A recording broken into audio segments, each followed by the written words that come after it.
Écoute Jean-Marc, donc écoute, c'était super intéressant ce que tu m'as expliqué, donc on va essayer de retranscrire ça pour nos abonnés. Oui, ben en fait, voilà, je ne vais pas avoir chaque fois la chance d'avoir l'interlocuteur à côté de moi. Pourquoi? Parce que tout le monde n'a pas envie de passer sur la caméra, et ça on en avait parlé. Alors, on va se balader chez ce concessionnaire, parce qu'on me l'a assez dit, donc ce n'est pas un dealer, c'est un concessionnaire, et on vient vraiment de passer un bon petit moment avec Jean-Marc, pour discuter de l'année 2020 et de l'année 2021, ce que l'on attend de l'année 2021 et ce qui s'est passé en 2020. Donc évidemment 2020, ça a été vraiment une année très compliquée puisqu'il a démarré en juin. Il y a eu vraiment la folie en juin, je crois que chez KTM également, tout le monde s'est précipité pour s'acheter la bécane de ses rêves et la bécane que l'on attendait parce qu'il a fait très beau en début de saison. Et puis bon, ben, l'année s'est déroulée normalement, plus ou moins en fonction d'une marque à l'autre. Ici, chez KTM, on attend évidemment énormément de nouveautés pour 2021. Donc, j'ai cette superbe Duke ici à côté de moi, c'est toujours la 790. Vous le savez, j'ai testé la 890 en fin de saison l'année dernière, en 2020.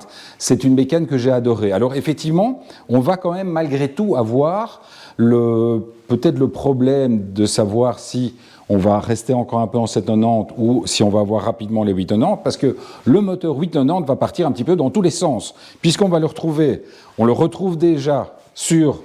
Je passe de l'autre côté, je te fais le sale coup. Bon, évidemment, ici, c'est la 390, mais il y a la possibilité d'avoir, évidemment, le 890 sur l'Adventure. On a commencé à voir quelques images d'une 890 SMR, donc on repartirait un petit peu dans le concept du gros supermotard avec la SMR. Il y a évidemment toujours ici la SMC, que j'avais aussi testée, qui est une bécane extraordinaire. Il faut imaginer, effectivement, on vient également d'en discuter avec Jean-Marc, il faut imaginer que KTM, il y a encore une grosse dizaine d'années, était un constructeur d'enduro, de cross et un peu de supermotard. Donc, évidemment, dans son magasin, à droite, on peut retrouver encore toute la lignée de ces superbes bécanes de cross et d'enduro.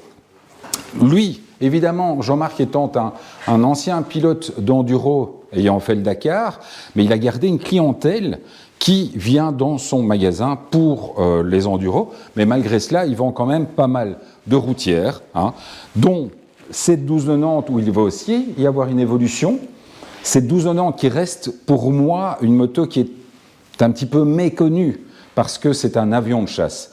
Vous l'avez déjà retrouvé plusieurs fois dans mes essais, c'est une moto que j'aime beaucoup. Après, ça reste effectivement une bécane qui fait un peu peur, c'est quand même un gabarit assez colossal, et mine de rien, et on en est bien d'accord, et c'était très sympa pour ça de pouvoir en discuter avec Jean-Marc, c'est qu'effectivement c'est une moto qui est extrêmement puissante, donc il faut quand même rester raisonnable. Mais malgré tout, c'est une moto qui marche très très bien. Ça me fait plaisir de savoir que voilà, la Super Adventure se vend très très bien. Autre gamme de bécanes qui cartonne chez KTM, c'est tout ce qui est 125 et 390, donc les deux qu'on a vus ici tout à l'heure. C'est vrai que la petite Duke 125, ça va aller Gilles pour passer entre tout, la petite Duke 125, c'est quand même une 125 qui a vraiment de la gueule, et c'est vrai que c'est une vraie moto. C'est une moto qui est quand même... qui met son pilote un petit peu... voilà, c'est le concept d'en avoir la plus grosse. Et c'est vrai que la 125, la Duke en 125, ça reste quand même la bécane la plus valorisante. Évidemment, on retrouve ici d'autres bécanes. Et c'est vrai que c'était intéressant aussi de discuter pour voir un petit peu comment ces motos partent, qui va acheter, qui va partir. Donc, il semblerait que pas mal de personnes qui vont acheter par exemple une Duke 390, ben, peut-être à un moment donné vont ou passer sur une 690 ou une 790, et peut-être sur une 890 un jour. Mais étonnamment, il semblerait qu'en tout cas ici, et ça c'est, je vous en ai parlé, il semblerait qu'ici, eh bien, la clientèle soit plutôt focalisée, enfin non pas focalisée, mais chacun a son style de bécane. Donc il y en a qui préfèrent les Super Adventure, il y en a qui préfèrent les Super Duke, il y en a qui préfèrent les Duke, mais il n'y a pas réellement de clients qui vont passer d'une gamme à l'autre. Chacun un petit peu dans sa gamme. C'est vrai que moi j'ai beaucoup aimé la Super Duke GT, qui reste clairement une super grand tourisme. Alors c'est assez amusant parce qu'on en était bien d'accord en discutant avec Jean-Marc. C'est clair que la Super Duke GT, c'est quand même du grand tourisme rapide. C'est du grand tourisme pour grands enfants. Parce que c'est quand même une bécane qui va extrêmement fort. J'en prends toujours pour preuve qu'effectivement sur une Super Duke GT, vous avez un cruise control, sauf que le cruise control, si vous roulez à 120 km/h en 6e, le moteur claque. Enfin, il n'explose pas. Il claque parce qu'en fait, il tourne tellement à bas régime qu'il a vraiment du mal. Donc évidemment, on ne le verra pas sur ce superbe écran TFT, puisque... mais effectivement, par contre, on voit bien. Vous avez vu le gros doigt de Gilles, hein?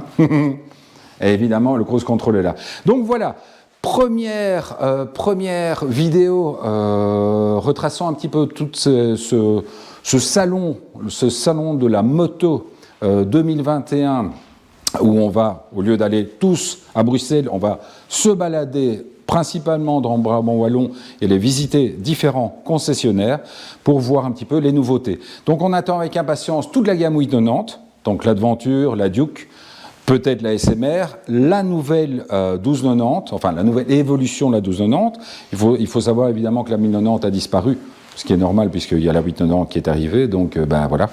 Et puis on attend avec impatience d'aller chercher ces petites bécanes et se faire plaisir comme d'habitude. On se retrouve bientôt. Ciao les amis. Ciao.